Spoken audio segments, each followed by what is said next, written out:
మెదక్ జిల్లా కొల్చారం మండలంలోని అన్ని ప్రాథమికోన్నత మరియు ఉన్నత కేజీబీవీ సోషల్ వెల్ఫేర్ రెసిడెన్షియల్ పాఠశాలల విద్యార్థులకు ప్రజా పాలన ప్రజా విద్యోత్సవాల కార్యక్రమంలో భాగంగా పునరుత్పాదక శక్తి వనరులు అనే అంశంపై ఆదివారం వ్యాసరచన పోటీలు నిర్వహించారు. ఈ పోటీల్లో సోషల్ వెల్ఫేర్ రెసిడెన్షియల్ పాఠశాలకు చెందిన సిహెచ్ వైష్ణవి మొదటి బహుమతి, చిన్నగన్పూర్ జెడ్పీ హైస్కూల్ కు చెందిన బి పవిత్ర ద్వితీయ బహుమతి, కొల్చారం జేపీ హైస్కూల్ కు చెందిన అక్షయ్ కుమార్ తృతీయ బహుమతులను గెలుచుకున్నారు. ఈ కార్యక్రమంలో మండల విద్యాధికారి సత్యనారాయణరావు, మండల వనరుల సిబ్బంది సంపత్, రాజశేఖర్, శ్రీనివాస్ మరియు ఆయా పాఠశాలల ప్రధానోపాధ్యాయులు, ఉపాధ్యాయులు పాల్గొన్నారు.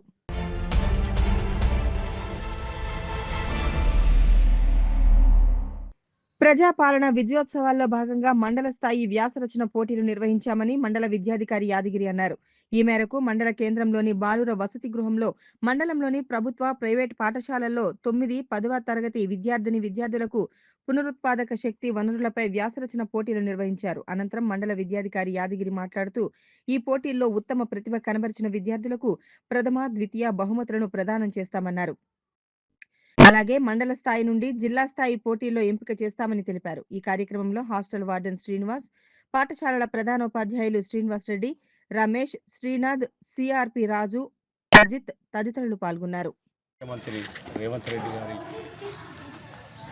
ప్రజాపాలన ప్రారంభమై సంవత్సరం పూర్తయిన సందర్భంగా ప్రతి పాఠశాలలో విద్యాశాఖ మంత్రిగా తనే నిర్వహిస్తున్నందున విద్యాశాఖలో వివిధ రకాలైనటువంటి ఎంఈఓ పోస్టులు, ఖాళీ ఉన్నటువంటి ఎంఈఓ పోస్టులు అన్నీ కూడా ఫిలప్ చేయడం జరిగింది. అదేవిధంగా ఎన్నో ఉపాధ్యాయ పోస్టులు కూడా మొన్న 10,300 చిల్లర మనకు ఉపాధ్యాయ పోస్టులు కూడా ఫిలప్ చేయడం జరిగింది. అదేవిధంగా ఏఏపీసీ ద్వారా పాఠశాలల యొక్క అభివృద్ధికి దానికోసము ఏఏపీసీ ద్వారా మౌలిక వసతుల సౌకర్యం కోసం కూడా ప్రయత్నం చేయడం జరుగుతుంది. ఆ పరిపాలన సంవత్సరం పూర్తయిన పరిపాలన భాగంగా ప్రజా విజయోత్సవాల సందర్భంగా మండల స్థాయిలో వ్యాసరచన పోటీలు విద్యార్థులకు, హై స్కూల్ విద్యార్థులకు, 6వ తరగతి నుంచి 10వ తరగతి విద్యార్థులకు వ్యాసరచన పోటీలు నిర్వహించడం జరిగింది మన నిజాంపేట మండలంలో. ఆ సందర్భంగానే మనము ఈ కార్యక్రమాన్ని ఈరోజు వ్యాసరచన పోటీని నిర్వహిస్తున్నాం. మాకు విద్యాశాఖ మంత్రిగా ఉండడం మాకు చాలా అదృష్టం. ఎందుకంటే మా విద్యాశాఖలో ఉన్నటువంటి అన్ని ఖాళీలు కూడా ఫిలప్ చేయడం జరిగింది. అదేవిధంగా ఎక్కడైతే ఉపాధ్యాయులు తక్కువ ఉన్నారో, పిల్లలు ఎక్కువ ఉన్నారో అక్కడ కూడా ఉపాధ్యాయులను ఇవ్వడం జరిగింది. చాలా సంతోషమైనటువంటి విషయం. మా మండలంలో ఇప్పటికీ ఉపాధ్యాయుల కొరత పూర్తిగా తీరింది. వారికి మా మండల తరపు నుంచి ముఖ్యమంత్రి గారికి మరి అందరికీ కూడా, ప్రభుత్వానికి కూడా పేరు పేరున ధన్యవాదాలు తెలియజేస్తున్నాం. జరిగే వ్యాసరచన పోటీల్లో విద్యార్థులకు వారి యొక్క ప్రతిభను ఆధారంగా తీసుకొని ప్రథమ, తృతీయ, ద్వితీయ బహుమతులు కూడా వారికి మెమోంటోస్ కూడా ఇవ్వడం జరుగుతుంది మా మండల శాఖ పక్షాన. అదేవిధంగా వీరిని మన జిల్లాకు కూడా ఎంపిక చేస్తాం. జిల్లాలో కూడా ఇలాంటి వ్యాసరచన పోటీలో పాల్గొనేటట్టుగా మా మండలం నుంచి రిప్రజెంటేషన్ చేస్తాం.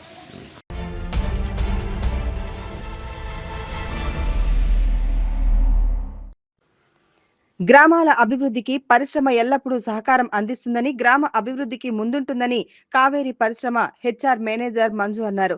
చినశంకరంపేట మండల పరిధి కాజాపూర్ తాండా పంచాయతీ పరిధిలో గ్రామంలో నీటి సమస్య ఉందని గ్రామస్తులు పరిశ్రమ యాజమాన్యానికి సూచించడంతో స్పందించిన కావేరీ పరిశ్రమ యాజమాన్యం బోరుబావిని తవ్వించారు. ఈ సందర్భంగా హెచ్ఆర్ మేనేజర్ మంజు మాట్లాడుతూ గ్రామంలో త్రాగునీటి సమస్య ఉందని, సమస్యను తీర్చేందుకు బోరు వేయించాలని గ్రామస్తులు కోరడంతో ఈ బోరును వేయించడం జరిగిందని ఆయన తెలిపారు. అంతేకాకుండా గ్రామ అభివృద్ధికి పరిశ్రమ ఎప్పుడూ ముందుంటుందని, రాజకీయాలకు అతీతంగా గ్రామ అభివృద్ధికి ప్రతి ఒక్కరూ తోడ్పడాలని ఆయన కోరారు. గ్రామస్తులు మాట్లాడుతూ గ్రామంలో నీటి సమస్య ఉందని, ఆ సమస్యను తీర్చాలని కావేరీ పరిశ్రమను కోరడంతో స్పందించిన పరిశ్రమ యాజమాన్యం బోరుబావి తవ్వించి గ్రామస్తుల కోరిక తీర్చడం జరిగిందని, దీంతో గ్రామంలో నీటి సమస్య తీరిందని గ్రామస్తులు అన్నారు. ఈ సందర్భంగా పరిశ్రమ యాజమాన్యానికి వారు కృతజ్ఞతలు తెలిపారు. బోరు వేయించగానే నీరు పుష్కలంగా పడటంతో గ్రామస్తులు ఆనందం వ్యక్తం చేశారు. ఈ కార్యక్రమంలో పరిశ్రమ సిబ్బంది ఓం ప్రకాష్, సంతోష్ గౌడ్, కౌశల్ శర్మ, గ్రామస్తులు లాల్యా నాయక్, జగన్ నాయక్, శివనాయక్, శ్రీను నాయక్ తదితరులు పాల్గొన్నారు. పంచాయతీ సెపరేట్ నీళ్ళ సమస్యలు బాగా ఉంది. కాజాపూర్ తాండాలో మన కావేరీ ఎండి సార్ను బతిలాడగానే వెంటనే బోరుబండి మోటారు వెంటనే ఫిల్ చేస్తా అని 2 రోజుల్లోనే మాట ఇచ్చి బోరుబండి పంపడం జరిగింది. అందరికీ ధన్యవాదాలు. హాయ్, నా పేరు మంచు అని Kaveri iron and steel HR మేనేజర్ని. ఇక్కడ మనకి పక్కల ఇప్పుడు తాండా నుంచి నీటి సమస్య ఉండాలి అని చెప్పి తాండా నుంచి నీటి సమస్య ఉంది అని చెప్పి రిక్వెస్ట్ వచ్చారు. రిక్వెస్ట్ అని ఇంకా వాళ్ళు రిక్వెస్ట్ని అంగీకరించి వాటర్ బోర్ వేయడం జరిగింది. ఇక్కడ స్టార్ట్ చేసాము. సో కంపెనీ తరపు నుంచి ఇక్కడ ఇది వాటర్ సమస్య తీర్చాలని చెప్పేసి బోరు మోటార్ అంతా ఇచ్చి ఇక్కడ బోర్వెల్ వేపిస్తున్నాం కంపెనీ నుంచి. సో మేనేజ్మెంట్ కూడా హెల్ప్ చేస్తున్నది, సహాయం చేస్తున్నది. తాండా బాగుండాలా, తాండా ప్రజలు బాగుండాలా అనేసి. డిసెంబర్ 7వ తేదీ నుండి తెలంగాణ ప్రభుత్వం ప్రతిష్టాత్మకంగా నిర్వహిస్తున్న సీఎం కప్ క్రీడా పోటీలు నిర్వహించనున్నారని జిల్లా కలెక్టర్ క్రాంతి వల్లూరు తెలిపారు. శనివారం కలెక్టరేట్లో సీఎం కప్ క్రీడా పోటీలపై మండల ప్రత్యేక అధికారులు వివిధ స్పోర్ట్స్ కమిటీలతో సమీక్ష సమావేశాన్ని నిర్వహించారు. ఈ సందర్భంగా కలెక్టర్ మాట్లాడారు. డిసెంబర్ 7, 8 తేదీలలో గ్రామ స్థాయిలో సీఎం కప్ పోటీలు, డిసెంబర్ 10 నుండి 12 వరకు మండల స్థాయిలో, 16వ తేదీ నుండి 21 వరకు జిల్లా స్థాయిలో క్రీడా పోటీలు నిర్వహించనున్నట్లు తెలిపారు. షెడ్యూల్ ప్రకారం నిష్పక్షిత వాతావరణంలో జిల్లా స్థాయిలో క్రీడా పోటీలు నిర్వహించడానికి అవసరమైన అన్ని ఏర్పాట్లు చేయాలని వివిధ శాఖల అధికారులు కలెక్టర్ ఆదేశించారు. గ్రామ స్థాయి, మండల, మున్సిపల్, జిల్లాలో జరిగే పోటీలకు విస్తృత ప్రచారం చేయాలని మండల ప్రత్యేక అధికారులను ఆదేశించారు. మండలంలోని యువజన సంఘాలు, మహిళా సంఘాలు సభ్యులను క్రీడా పోటీల్లో భాగస్వాములను చేయాలన్నారు. అంగన్వాడీ టీచర్లు, ఏఎన్ఎంలు, మహిళా ఆటగాళ్లకు ప్రాధాన్యత ఇవ్వాలని, ప్రజా ప్రతినిధులను క్రీడా పోటీలకు ఆహ్వానించాలని సూచించారు. క్రీడా పోటీలకు అవసరమైన అన్ని సౌకర్యాలు మండల, గ్రామ స్థాయిలో కల్పించాలని, క్రీడా ప్రాంగణంలో త్రాగునీటి వసతి, మెడికల్ క్యాంపు ఏర్పాటు చేయాలని సూచించారు. రాష్ట్ర స్థాయిలో జిల్లాకు మంచి గుర్తింపు వచ్చేలా క్రీడా పోటీలు నిర్వహించాలని అధికారులకు సూచించారు. ఈ కార్యక్రమంలో అదనపు కలెక్టర్ చంద్రశేఖర్, డిఆర్ఓ పద్మజారాణి, జిల్లా యువజన మరియు క్రీడా శాఖాధికారి ఎం కాసింబేగ్, సంబంధిత శాఖల అధికారులు పాల్గొన్నారు. Ministers cup sports tournament. So మన జిల్లాలో జీపీ లెవెల్ స్థాయి నుంచి స్టార్ట్ చేసుకొని మండల స్థాయి, అలానే జిల్లా స్థాయిలో మనం ఈ స్పోర్ట్స్ కాంపిటీషన్స్ అనేవి కండక్ట్ చేయబోతున్నాము. సో సీఎం కప్ కింద ముఖ్యంగా 3 కేటగిరీస్లో కాంపిటీషన్స్ అనేవి కండక్ట్ చేయబడతాయి. సో బిలో 14 years, రెండోది 14 to 18 years, ఆ తర్వాత అబవ్ 18 years. సో 3 కేటగిరీస్ ఉన్నాయి. సబ్ జూనియర్ వచ్చేసి under 14, both boys and girls. 14 to 18 years వచ్చేసి junior category, both boys and girls. Above 18 years అది కామన్ ఉంటుంది, senior category, men and women. So ఈ 3 కేటగిరీస్లో కూడా మనకు కాంపిటీషన్స్ అన్నవి జరగాల్సి ఉంటుంది. చాలా క్లియర్గా జీపీ మండల్ లెవెల్లో ఏమి కాంపిటీషన్స్ కండక్ట్ చేయాలి అని ఇవ్వడం జరిగింది.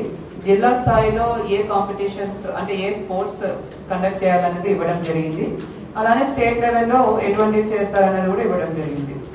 సో ఇక్కడ ఉన్న మండల్ స్పెషల్ ఆఫీసర్స్ అందరూ కూడా ఒక కోఆర్డినేషన్ మీటింగ్ మీరు ఏర్పాటు చేసుకోవాలి. మున్సిపాలిటీలో అయితే మున్సిపల్ స్టాఫ్తో, వార్డ్ ఆఫీసర్స్తో coordination meeting, along with sports PETs కానీ మీ జెడ్పీహెచ్ఎస్లో ఎవరైతే పీఈటీస్ ఉంటారో వాళ్ళతో ఏర్పాటు చేసుకొని వెన్యూస్ ఫైనల్ చేసుకోవాలి.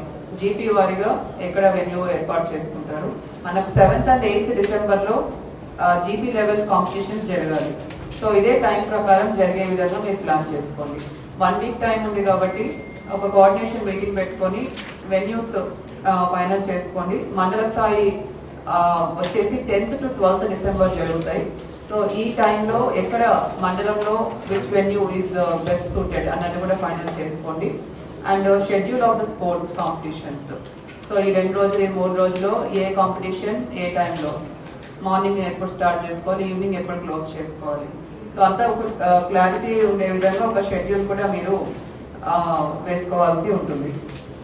సో ముఖ్యంగా దీనికి ఎక్కువ పబ్లిసిటీ ఇవ్వాలి. మనకు 3 కేటగిరీస్ ఉన్నాయి. 3 కేటగిరీస్లో మెన్, ఉమెన్ ఖచ్చితంగా పార్టిసిపేట్ చేయాలి. డిఈఓ ఉన్నారు.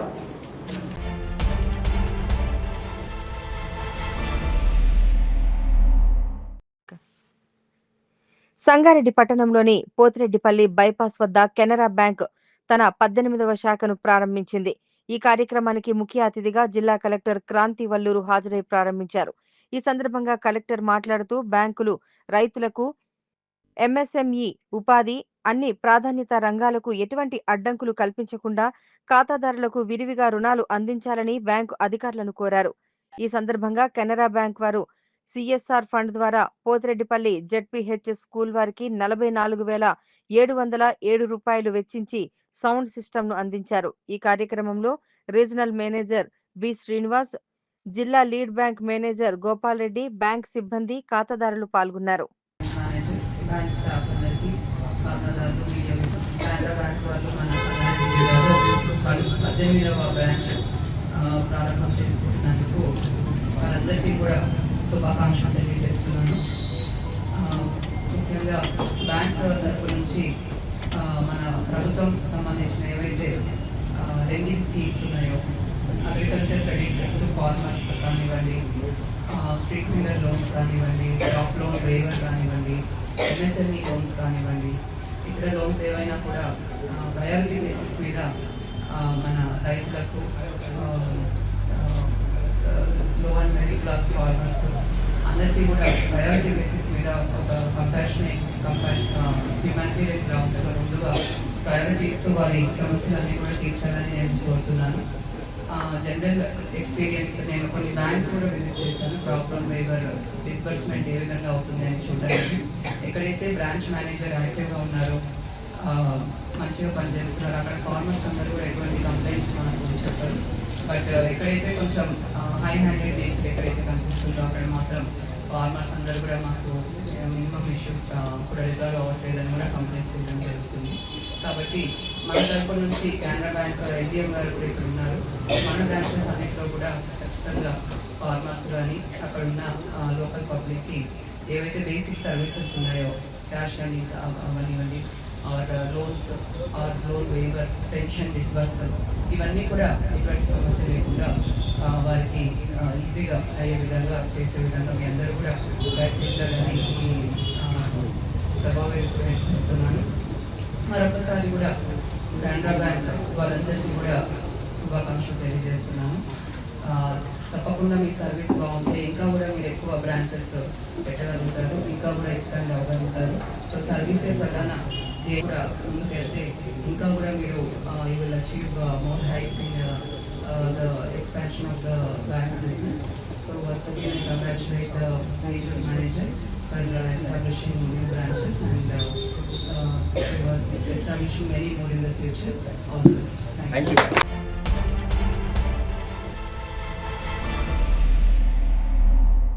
కలిసుంటే కలదు సుఖం అంటూ మాల సింహగర్జనకు తరలి వెళ్లారు మాల నాయకులు. సంగారెడ్డి నియోజకవర్గం నుండి సికింద్రాబాద్ పెరేడ్ గ్రౌండ్ లో ఏర్పాటు చేసిన సభకు మాజీ ఎంపీటీసీ నందకిషోర్ ఆధ్వర్యంలో భారీగా తరలి వెళ్లారు మాల నాయకులు. ఈ సందర్భంగా వారు మాట్లాడుతూ ఎస్సీ వర్గీకరణ వల్ల అనేక సమస్యలు ఉత్పన్నమవడం జరుగుతుందని, ఇకనైనా వర్గీకరణ ఆలోచన విరమించుకోవాలని కోరారు. ఈ కార్యక్రమాన్ని మాల నాయకులు భారీగా తరలి వెళ్లి విజయవంతం చేయాలని కోరారు. ఈ కార్యక్రమంలో నాయకులు కొండాపురం జగన్, దుర్గా ప్రసాద్ తదితరులు పాల్గొన్నారు. మరి మాలల సభ సింహగర్జన సభకి ఈరోజు సంగారెడ్డి జిల్లా నుంచి భారీ ఎత్తున తరలి వెళ్ళడం జరుగుతుంది. అందులో భాగంగానే సంగారెడ్డి నియోజకవర్గం నుంచి మరి జనాలందరూ కూడా ఈరోజు స్వచ్ఛందంగా వాళ్ళందరూ కూడా మేమందరంగా ఐక్యతంగా ఉండాలి, వర్గీకరణ మాకొద్దు, మేము కలిసి ఉంటేనే మాకు అందరికీ మేలు జరుగుతుందని చెప్పి ఉద్దేశంతో ఈ వర్గీకరణ వల్ల చాలామంది నష్టపోయే అవకాశాలు ఉన్నాయి. కాబట్టి మాకు ఈ వర్గీకరణ వద్దని చెప్పి ఉద్దేశంతో మేమందరం కూడా కలిసి ఉండాలనే ఉద్దేశంతో ఈరోజు మాలలందరూ కూడా మరి పెద్ద సంఖ్యలో ఈరోజు మరి సభ ఏర్పాటు చేసుకోవడం జరిగింది. వివేకన్న గారి ఆధ్వర్యంలో ఈరోజు మేము సంగారెడ్డి నుంచి మరి భారీ ఎత్తున తరలి వెళ్ళడం జరుగుతుంది. వారికి మేము నిజంగా ఎల్లవేళలా ఆదేశాలు మేము ధన్యవాదాలు తెలియజేస్తున్నాం. చిన్న చూపు చూస్తూ అభాగ్యులు పాలు చేస్తున్నారనే ప్రతి ఒక్క మాలకు చైతన్యం వచ్చి ఈ యొక్క సమాజంలో ఎవరైతే కిచ్చపరిచే విధంగా అన్యాయంగా దుర్భాషలాడుతారో వాళ్ళకు కనువిప్పు కలిగేలా ఇలా ప్రతి ఇంటి నుంచి మాల బయలుదేరారు. కాబట్టి భవిష్యత్తులో కూడా ఈ రాజ్యాంగాన్ని కాపాడే బాధ్యత మాలది. ప్రతి ఒక్క వర్గానికి హక్కులు, అధికారాలు చెందే విధంగా మరి మాల ముందుండి పోరాడతామని తెలియజేస్తున్నాం. ఇక్కడ ఎవరైతే రాజకీయాలకు తొత్తులుగా, అగ్రవర్ణాలకు తొత్తులుగా ఎవరైతే బతుకుతున్నారో వాళ్ళకి ఈ సింహగర్జన నుంచి వాళ్ళు చెప్పపెట్టుగా ఈ సభ నిర్వహిస్తున్నామని తెలియజేస్తున్నాం. జై భీమ్. గ్రామం నుండి స్వచ్ఛందంగా వేగులు పెట్టుకొని తాము హైదరాబాద్కు చాలా మంది బయలుదేరారు. ఈ సభను విజయవంతం చేసినందుకు మాలలకు అందరికీ నేను కృతజ్ఞతలు చెప్తున్నాను. అయితే రాష్ట్రంలో వివిధ పార్టీలు, రాజకీయ పార్టీలు మాలల పక్షాన్ని లేకపోవడంలో ఈరోజు మేము మాలల సత్యంతో హైదరాబాద్లో మేము సిద్ధంగా ఉన్నాం. ఈ సభను విజయవంతం చేసినందుకు అందరికీ కూడా కృతజ్ఞతలు చెప్తున్నాం. జై మాల.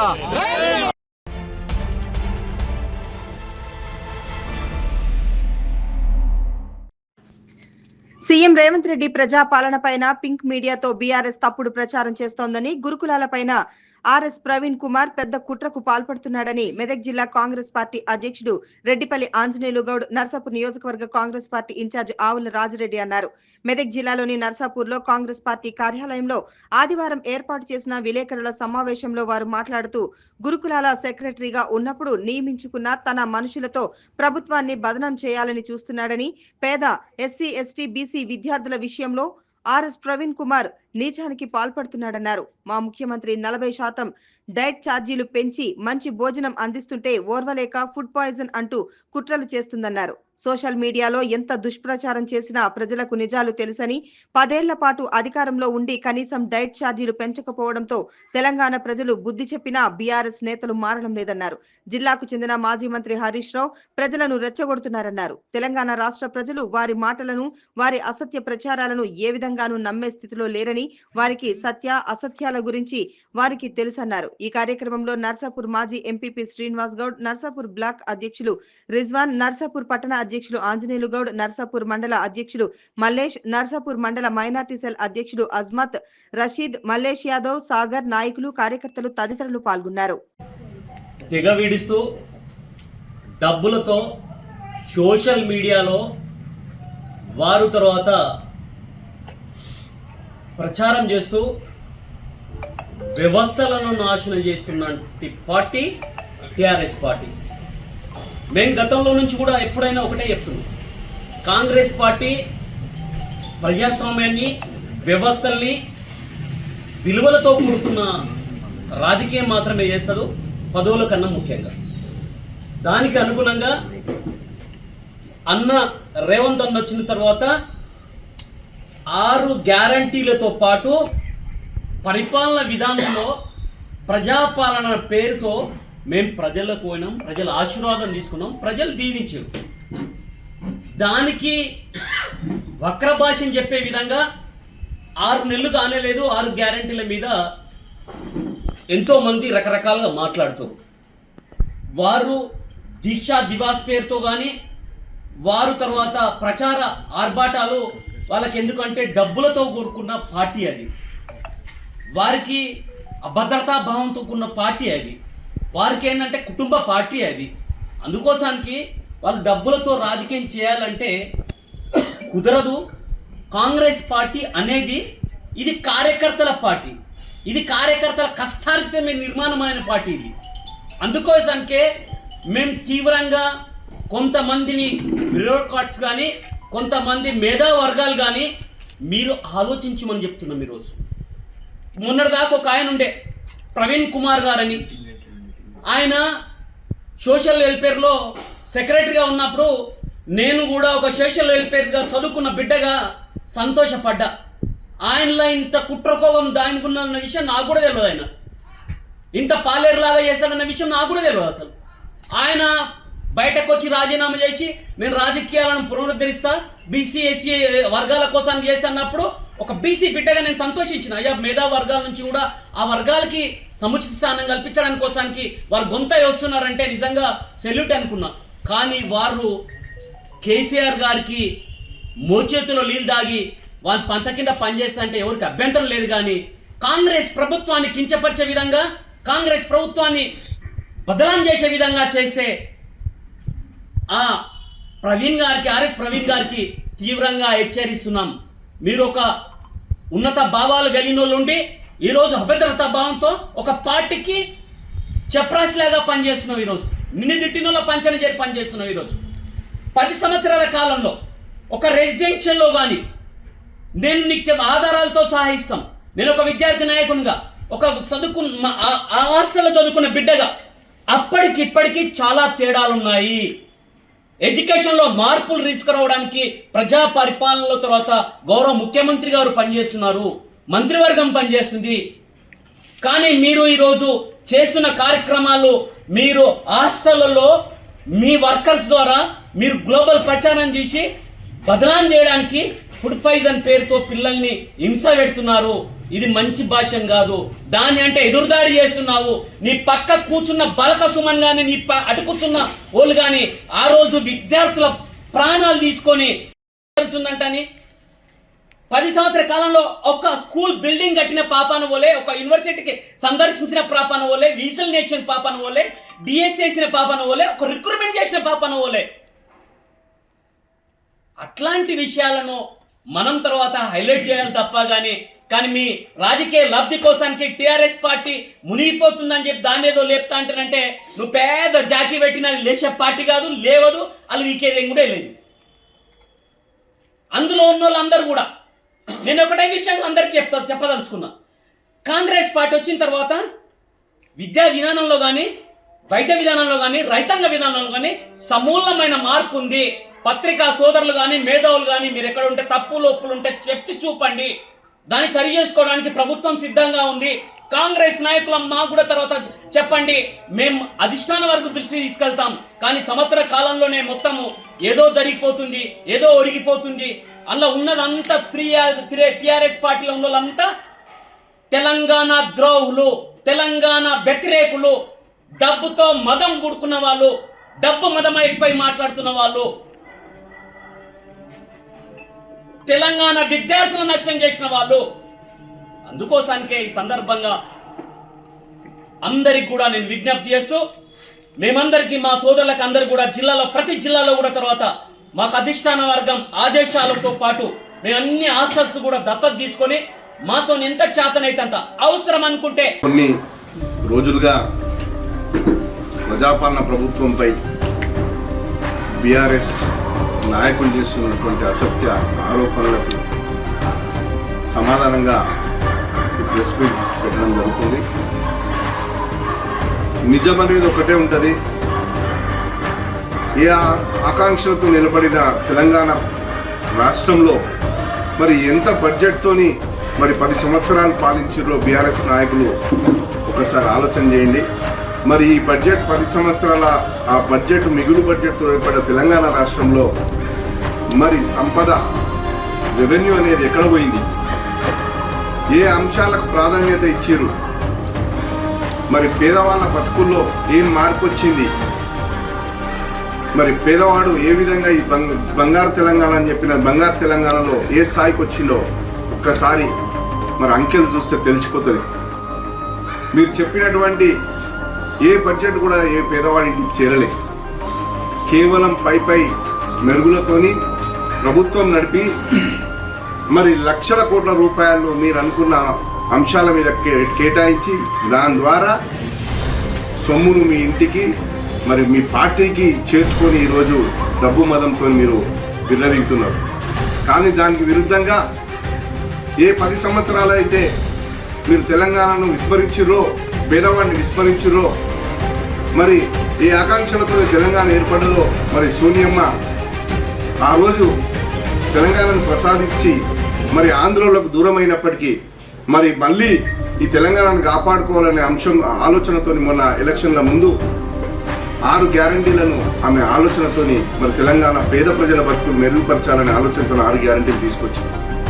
ఈరోజు చూడండి, మీరు ఏ పథకంని చూసినా, ఏ గ్యారంటీని చూసినా పేదోళ్లను కేంద్రీకృతంగా చేసుకొని పేదవాళ్లను ఆర్థికంగా పరిపుష్టి చేసి వాళ్ళ సమాజంలో ఒక మంచి గౌరవం ఇచ్చే విధంగా చేయాలనే సంకల్పంతో కూడుకున్నది. తెలుసు మీకు, ఖచ్చితంగా రేవంత్ రెడ్డి గారి ప్రభుత్వం ఈ పథకాలన్నింటినీ అమలు పరుస్తుంది, పేదవాళ్ళందరికీ దగ్గరైతుంది అని మీరు మొదటి నుంచే గ్రహించే మీరు వచ్చిన 2 మాసాల నుంచే, ప్రభుత్వం ఏర్పడ్డ 2 మాసాల నుంచే మీరు ఈ పథకం ఏమైంది, ఆ పథకం ఏమైంది మీరందరూ గమనించే ఉంటారు.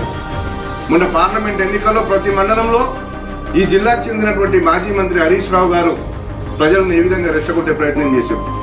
ప్రజలకు తెలియదా? 10 సంవత్సరాలలో ఏ మొనగురిందో ప్రజలకు తెలియదా? మరి వచ్చిన 2 నెలల నుంచే రెచ్చగొడితే రెచ్చిపోయే ప్రజలు కాదు తెలంగాణ ప్రజలు. తెలంగాణ ప్రజలకు తెలుసు ఏది నిజం, ఏది అబద్ధం, ఏది మోసం అన్నీ తెలుసు. ఈరోజు మీరు చెప్తున్నారు సంక్షేమ హాస్టళ్ల గురించి కానీ, బీసీ హాస్టళ్ల గురించి కానీ, మరి విద్యార్థులకు సంబంధించిన వసతుల గురించి కానీ, భోజనం గురించి కానీ మీకు కావలసే కోకొల్లలుగా మీకు ఇవాళ పత్రికల్లో వచ్చిన వార్తలు మీకు చూపిస్తాం. ఎన్నో సందర్భాల్లో మరి ప్రతిపక్షంలో ఉన్నప్పుడు ఇక్కడనే మన నర్సాపూర్కి సంబంధించిన హాస్టళ్లను మనం సందర్శించడం జరిగింది, వేరు చూపించడం జరిగింది. మరి పేదోళ్ళకి ఏ విధంగా న్యాయం చేస్తున్నారు. మీరు బంగారు తెలంగాణ అన్నారు, మరి అన్ని రకాలుగా మీరు ఆడంబరాలకు పోయి అన్ని రకాలుగా చేసుకున్నారు, కానీ పేదోడు బతుకు మెరుగుపడలేదు. ఈరోజు కుట్రలు చేస్తున్నారు. మీరు కలెక్టర్ మీద దాడి చూసుకోండి, ప్రతిదాని ఇంకా రాజకీయ కుట్రలు ఉన్నాయి. ఈరోజు సంక్షేమ హాస్టల్లో మరి విషపూరితమైన ఆహారం అనే విషయంలో కూడా కుట్రలు జరుగుతున్నాయి. దాన్ని అన్ని కూడా బయటకు తీసే ప్రయత్నం చేస్తున్నాం. ఖచ్చితంగా కలెక్టర్ మీద దాడి ఏ విధంగా బయటకు వచ్చిందో, కుట్ర ఎట్లా బయటకు వచ్చిందో, ఈ విషయంలో కూడా కుట్రలన్నీ కూడా బయటకు తీసుకొచ్చే కార్యక్రమం చేస్తున్నాం. మేమే స్వచ్ఛందంగా టాస్క్ ఫోర్స్ పెట్టుకుంటున్నాం. ప్రతి కాన్స్టిట్యున్సీలలో కార్యకర్తలం అయితేనేమి, నాయకులం అయితేనేమి, పేదోళ్లకు మంచి భోజనం, మంచి వసతులు, మంచి విద్యను అందించే కార్యక్రమంలో ఈ ప్రజాపాలన ప్రభుత్వం ముందుంటుంది. చిత్తశుద్ధితో చేస్తున్నాం. మీరు ఈరోజు గమనించండి, రైతుల గురించి మాట్లాడారు. దేశంలోనే ఎన్నడూ లేని విధంగా 2 లక్షల రుణమాఫీ సంకల్పం పెట్టుకొని ఈరోజు 1,50,000 వరకు రుణమాఫీ చేసుకొని 18,000 కోట్ల రూపాయలు రైతులకు మరి రుణమాఫీ చేసినటువంటి ప్రభుత్వం కాంగ్రెస్ ప్రభుత్వం వచ్చిన మొదటి సంవత్సరంలోనే. అదే కాకుండా ఏదైతే సంఘాలకు 500 రూపాయలు బోనస్ అన్నమో అది కూడా ఇచ్చిన నిన్ననే ఒక రైతు సంగాయపేటకు సంబంధించిన రైతు మరి ఆయన బోనస్ దాదాపు 2 లక్షల వరకు బోనస్ వచ్చింది. మరొక రైతుకు అది మరి లాభం చేసినటువంటి కార్యక్రమమా కాదా ఒకసారి ఆలోచన చేయండి. రైతు బంధు కూడా ఇప్పుడు రిలీజ్ కాబడుతుంది. మొత్తాన్ని ఆర్థికంగా దివాలా ఇప్పించారు మీరు. దాన్ని సరిదిద్దుకుంటూ, దాన్ని గాడిలో పెట్టుకుంటూ ఇచ్చిన వాగ్దానాలను ఒక క్రమశిక్షణతోని ఈరోజు ప్రజల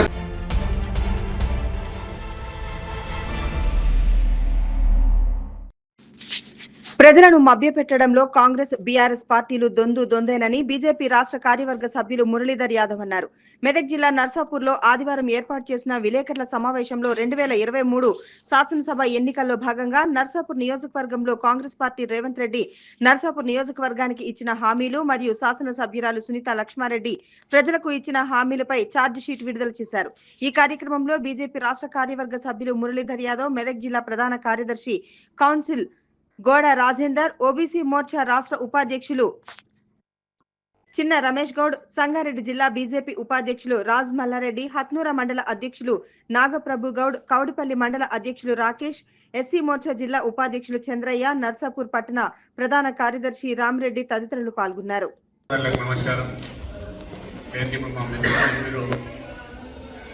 దశాబ్దాల పాటు టీఆర్ఎస్ పార్టీ, సంవత్సరం పాటు కాంగ్రెస్ పార్టీ అధికారంలోకి వచ్చిన తర్వాత ఎన్నికలలో మాయమాటలు చెప్పి మోసపూరితమైన వాగ్దానాలు చేసి 6 గ్యారెంటీలు ఇచ్చి 420 అమలుగానే వాగ్దానాలు చేసి ఈరోజు రేవంత్ రెడ్డి ప్రభుత్వం అధికారంలోకి వచ్చింది. గతంలో ఈ ప్రాంతం నుంచి హైదరాబాదు పూతపెట్టులో ఉన్న నర్సాపూర్ నియోజకవర్గం, మెదక్ జిల్లా మెదక్ సీమ ఎక్కడేసిన గొంగడి అక్కడనే ఉంది. ఇవాళ అభివృద్ధి విషయంలో వస్తే గత పాలకులు కొన్ని ప్రాంతాలకే పరిమితమై మంత్రులున్న ప్రాంతాలకే సిరిసిల్ల కావచ్చు, సిద్దిపేట కావచ్చు, ఇట్లా చెప్పుకుంటూ పోతే చాలా ప్రాంతాలను అభివృద్ధి చేస్తున్నారు. నియోజకవర్గ కేంద్రమైన నర్సాపూర్లో ఇవాళ మినీ ట్యాంక్ కూడా లేదు. అట్లా చెప్పుకుంటూ పోతే అద్దె భవనాలలో గతంలో సుల్తా లక్ష్మారెడ్డి గారు కాంగ్రెస్ హయాంలో ఉన్నప్పుడు ఎంఆర్ఓ స్కూల్లో కొడితే ఈ రోజు వరకు ఎంఆర్ఓ ఆఫీస్ ఎక్కడుందని అడుగుతున్నాం. అలాగే ఎక్సైజ్ ఆఫీస్ ఎక్కడుందని అడుగుతున్నాం. నర్సాపూర్లో ఏ భవనం ఇలా మైనార్టీ రెసిడెన్షియల్ స్కూల్ తీసుకున్నా, బాలికల ఉన్నత పాఠశాల తీసుకున్నా, ఆ రోజు వాకిట్ లక్ష్మారెడ్డి మెమోరియల్ టోర్నమెంట్ పెట్టినాడు. కాంగ్రెస్ మంత్రులను తీసుకొచ్చి ఈ గ్రౌండ్ వాలీబాల్ స్టేడియంను ఇండోర్ స్టేడియం చేస్తామని ప్రకటించారు. నిజంగా కూడా బాధాకరం. నర్సాపూర్ నియోజక ప్రజలు తీసుకున్న ఓటు నమ్మి వేసినందుకు ఈ ప్రాంతానికి జరుగుతున్న అన్యాయం ఒకసారి భారతీయ జనతా పార్టీ ద్వారా కాంగ్రెస్ నాయకులకు, టీఆర్ఎస్ నాయకులకు గుర్తు చేస్తున్నాం. ఈ నియోజకవర్గానికి ప్రాతినిధ్యం గతంలో వహించిన కాంగ్రెస్ నాయకుడు జగన్నాథరావు గారు కావచ్చు, రాజశేఖర్ పీరియడ్లో సునీతా లక్ష్మారెడ్డి కావచ్చు, ఇచ్చిన హామీలు మొన్న కాంగ్రెస్ పార్టీ రేవంత్ రెడ్డి బహిరంగ సభలో చెప్పిన విషయాలు కావచ్చు, ఇవి కూడా అమలు కాలేదు. ఇట్లా సాధ్యంగానే హామీలు ఇచ్చి అధికారంలోకి వచ్చిన కాంగ్రెస్ పార్టీ అలా సంబరాలు జరుపుకుంటుంది. ఎందుకు సంబరాలు జరుపుకుంటారో కూడా చెప్పాలి, ఏం సాధించినామని చెప్పాలి. ఇవాళ భారతీయ జనతా పార్టీ గురించి 100 చెప్పవచ్చు. నేషనల్ హైవేస్ కానీ, రైతు వేదికలు కానీ, శ్మశాన వాటికలు కానీ, గ్రామాలకు నేరుగా డబ్బులు ఇచ్చిన ప్రభుత్వం ఏదైతే ఉందంటే అది భారతీయ జనతా పార్టీ. ఇలా సర్పంచులు ఆత్మహత్య చేసుకున్న పరిస్థితి, మళ్ళీ సర్పంచ్ ఎలక్షన్ పెడతామంటారు. గతంలో టీఆర్ఎస్ సాయంలో బిల్లులు రాలేవు, సర్పంచులు పనిచేస్తే మేము అధికారంలోకి రాగానే చెప్తూ ఇస్తామని చెప్పేసి రేవంత్ రెడ్డి గారు ప్రగల్భాలు పలికిరు. ఇలా గ్రామాలకు వస్తే కాంగ్రెస్ నాయకులను అడుగుతారు సర్పంచులు మా బిల్లులే అని. ఇట్లా రైతు బీమా, రకరకాల రుణమాఫీలు చేస్తామని మోసం చేసిన రేవంత్ రెడ్డికి మళ్ళొక్కసారి షార్ట్ షీట్ ద్వారా గుణపాఠం చెప్తాం. లేకపోతే ఎన్నికలలో నిర్ణయిస్తాం, గ్రామాలలో తిరగనీయం కాంగ్రెస్ నాయకులను, టీఆర్ఎస్ నాయకులను చెప్తున్నాం. ఎప్పుడైనా ప్రజలను మోసం చేస్తే పూర్తి చేసుకోవడం జరిగింది. ఏదైతే కామారెడ్డిలో బీసీ డిక్లరేషన్ 52% ఉన్న బీసీలకు ఏదైతే స్థానిక సంస్థలలో కావచ్చు, ఏదైతే గవర్నమెంట్ ఉద్యోగస్తులు కావచ్చు, ఎక్కడ కూడా చాలా నిర్వీర్యం చేస్తూ ఉన్నారు బీసీలకు. మరియు అట్లాగే ఏదైతే గత ఒక 25 సంవత్సరాల క్రితం నర్సాపూర్లో స్టేడియం నిర్మిస్తా అన్నారు. ఆ రోజున సరిగ్గా సునీతా లక్ష్మారెడ్డి గారు మెమోరియల్ స్థాపించారు పెట్టి ఆ రోజే అన్నారు యువకులకు కానీ పిల్లలకు కానీ ఒక మినీ స్టేడియం నిర్మిస్తామని చెప్పి, ఇండోర్ స్టేడియం నిర్మిస్తామని చెప్పి. గత 10 సంవత్సరాలు కూడా పోయింది. ఈ టీఆర్ఎస్ గవర్నమెంట్ కూడా 10 సంవత్సరాలు పోయింది. ఏదైతే ఈ కాంగ్రెస్ గవర్నమెంట్లో 1 సంవత్సరం ఇప్పటి వరకు కూడా మినీ స్టేడియం లేదు, ఇండోర్ స్టేడియం లేదు. ఇప్పుడు కూడా రాలేదు. ఖచ్చితంగా ఇండోర్ స్టేడియం నిర్మించాలని చెప్పి భారతీయ జనతా పార్టీ గట్టిగా డిమాండ్ చేస్తాం. కాంగ్రెస్ ప్రభుత్వం ఇప్పటికీ 1 సంవత్సరం కాలం పాటు పూర్తి చేసుకున్నది. ఏదైతే ఎన్నికల్లో పట గెలవడానికి అయితే బీఆర్ఎస్ పార్టీని ఓడించడానికి ఆ రోజు భారతీయ జనతా పార్టీపై బీఆర్ఎస్ బీజేపీ ఒకటే అని చెప్పి ఏదైతే ప్రజల్ని నమ్మించి ఏదైతే ప్రజలకు ఏ అవసరాలు అయితే ఉన్నాయో ఆ అవసరాలకు అమలు కాని హామీలను ఇచ్చి ఈరోజు రేవంత్ రెడ్డి గారి ప్రభుత్వం అధికారంలోకి వచ్చి 1 సంవత్సరం పూర్తయింది. కాబట్టి మేము భారతీయ జనతా పార్టీ పక్షాన ఈరోజు కాంగ్రెస్ పార్టీ పైన ఒక ఛార్జ్ షీట్ విడుదల చేస్తూ ఉన్నాం. అలాగే నర్సాపూర్ నియోజకవర్గంలో కూడా రేవంత్ రెడ్డి గారు ఇక్కడ బహిరంగ సభకు వచ్చినప్పుడు ఏదైతే విద్యార్థుల పాలిట శాపమైన చార్మినార్ జోన్లో ఉన్న నర్సాపూర్ ఉమ్మడి మెదక్ జిల్లాని సిరిసిల్ల జోన్లో కలిపిండు. నేను అధికారంలోకి వచ్చిన తర్వాత ఈ యొక్క సిరిసిల్ల జోన్ నుంచి నర్సాపూర్ ప్రాంతాన్ని, మెదక్ ప్రాంతాన్ని చార్మినార్ జోన్లో కలుపుతానని చెప్పి ఆ రోజు వాగ్దానం చేసిండు. ఇప్పటికి సంవత్సరం కాలం పూర్తయింది. కాబట్టి ఈ యొక్క కాంగ్రెస్ పార్టీని, ఇక్కడ ఉన్న కాంగ్రెస్ పార్టీ నాయకులను ప్రశ్నిస్తూ ఉన్నాం. ఈ యొక్క సిరిసిల్ల జోన్లో ఉన్న నర్సాపూర్ ప్రాంతాన్ని, మెదక్ ప్రాంతాన్ని చార్మినార్ జోన్లో కలపాలని డిమాండ్ చేస్తున్నాం. అలాగే పేదలకు డబుల్ బెడ్రూమ్ ఇస్తాం. వారు డబుల్ బెడ్రూమ్ ఇస్తారని కేసీఆర్, మేము అధికారంలోకి వచ్చిన 100 రోజుల్లో ఒకటనే మేము 5 లక్షల రూపాయలు ప్రతి ఇంటికి ఇస్తామని చెప్పి ఈరోజు ఆ యొక్క హామీని కూడా మర్చిపోయి 1 సంవత్సరం కాలం పాటు గుర్తు చేస్తూ ఉన్నాం రేవంత్ రెడ్డి గారికి. అలాగే అయితే ఉద్యోగ క్యాలెండర్ రిలీజ్ చేస్తానో అది కూడా రేవంత్ రెడ్డి గారు మర్చిపోయారు. కాబట్టి అదొకసారి గుర్తు చేస్తూ ఉన్నాం. ఇలా అమలు కాని హామీలు ఎన్నో ఇచ్చి ప్రజలకు మభ్యపెట్టి అధికారంలోకి వచ్చిన రేవంత్ రెడ్డి ప్రభుత్వాన్ని నర్సాపూర్ నియోజకవర్గ భారతీయ జనతా పార్టీ ప్రశ్నిస్తూ ఉన్నది. ఈ యొక్క నియోజకవర్గంలో కూడా అయితే గతంలో సునీతా లక్ష్మారెడ్డి గారు బీఆర్ఎస్ పార్టీ అధికారంలో ఉన్నప్పుడు, ఈ యొక్క కాంగ్రెస్ పార్టీ అధికారంలోకి ఉన్నప్పుడు కూడా మేము అయితే క్రీడాకారులకు క్రీడా మైదానం, అయితే ఇండోర్ స్టేడియం ఏర్పాటు చేస్తూ ఉన్నారు. కాబట్టి నర్సాపూర్ పట్టణంలో కూడా ఇండోర్ స్టేడియాన్ని ఏర్పాటు చేయాలని డిమాండ్ చేస్తున్నాం. అలాగే ఈ యొక్క నర్సాపూర్ ప్రాంతం డివిజన్ చేసిన తర్వాత ఇక్కడ పర్మనెంట్ కార్యాలయం, గతంలో కూడా అయితే ఉమ్మడి పాలకులు ఉన్నప్పుడు ఇక్కడ పర్మనెంట్ ఒక మండల ఆఫీస్ ఉండే, ఇది అది కూల్చివేసి అనేక సంవత్సరాలు అయినప్పుడు కూడా దాన్ని కూడా ఏ కోశాన కూడా పట్టించుకోలేదు టీఆర్ఎస్ ప్రభుత్వం కానీ, ఇప్పుడు వచ్చిన కాంగ్రెస్ ప్రభుత్వం కానీ. భారతీయ జనతా పార్టీ ఆ విషయాన్ని ఇంకోసారి గుర్తు చేస్తాము. అలాగే ఏదైతే కోర్టు ఉన్నదో డివిజన్ చేసిన తర్వాత, డివిజన్ చేసి 5-6 సంవత్సరాలు గడిచిపోతున్నప్పుడు కూడా ఇక్కడ డిఎస్పీ ఆఫీస్ లేదు. కాబట్టి డిఎస్పీ ఆఫీస్ని కూడా కాంగ్రెస్ పార్టీని గుర్తు చేస్తా ఉన్నాం. అలాగే ఈరోజు సబ్ కోర్టు అయితే కోర్టు భవనం ప్రజలు ఏ న్యాయం కోసం అయితే నరసాపూర్ ప్రాంతానికి వస్తారో ఉమ్మడి అయితే నరసాపూర్ సంగారెడ్డి జిల్లాలో ఉన్నప్పుడు